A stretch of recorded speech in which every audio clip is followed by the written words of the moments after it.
ನಿಮ್ಮ ಹಳೆ ಫೋನ್ ಅಲ್ಲಿರುವ ಕಾಂಟ್ಯಾಕ್ಟ್ಸ್ ಗಳನ್ನ ಹೊಸ ಫೋನ್ಗೆ ಹೇಗೆ ಟ್ರಾನ್ಸ್ಫರ್ ಮಾಡೋದು ಬನ್ನಿ ಈ ವಿಡಿಯೋದಲ್ಲಿ ಸಂಪೂರ್ಣವಾಗಿ ಹೇಳ್ಕೊಡ್ತೀನಿ. ನಿಮ್ಮ ಹಳೆ ಮೊಬೈಲ್ ನ ಕಾಂಟ್ಯಾಕ್ಟ್ಸ್ ಅಂತ ಇರುತ್ತಲ್ಲ ಅದನ್ನ ಓಪನ್ ಮಾಡಿ. ಕೆಲವೊಂದು ಮೊಬೈಲ್ ನಲ್ಲಿ ಒಂದೊಂದ್ ತರ ಇರುತ್ತೆ, ನೀವು ಅಲ್ಲೇ ಹುಡುಕ್ಬೇಕು.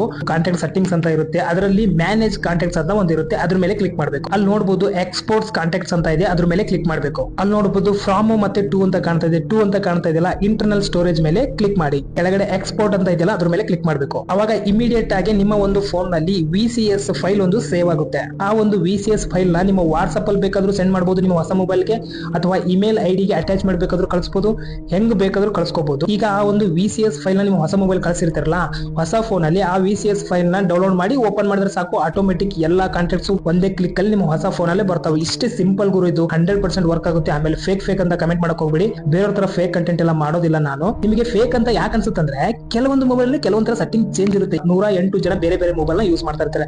ಸ್ವಲ್ಪ ಹೆಸರು ಚೇಂಜ್ ಇರುತ್ತೆ, ಸೆಟ್ಟಿಂಗ್ಸ್ ಎಲ್ಲರ ಮೊಬೈಲ್ ಇರುತ್ತೆ, ಸ್ವಲ್ಪ ಸೆಟ್ಟಿಂಗ್ ಚೇಂಜ್ ಇರುತ್ತೆ. ಅದು ಬಂದಿಲ್ಲ ಅಂದ್ರೆ ನಿಮಗೆ ಫೇಕ್ ಅನ್ಸುತ್ತೆ. ಆತರ ಫೇಕ್ ಮಾಡೋದಿಲ್ಲ, ಇದನ್ನ ಟ್ರೈ ಮಾಡಿ 100% ಬರುತ್ತೆ.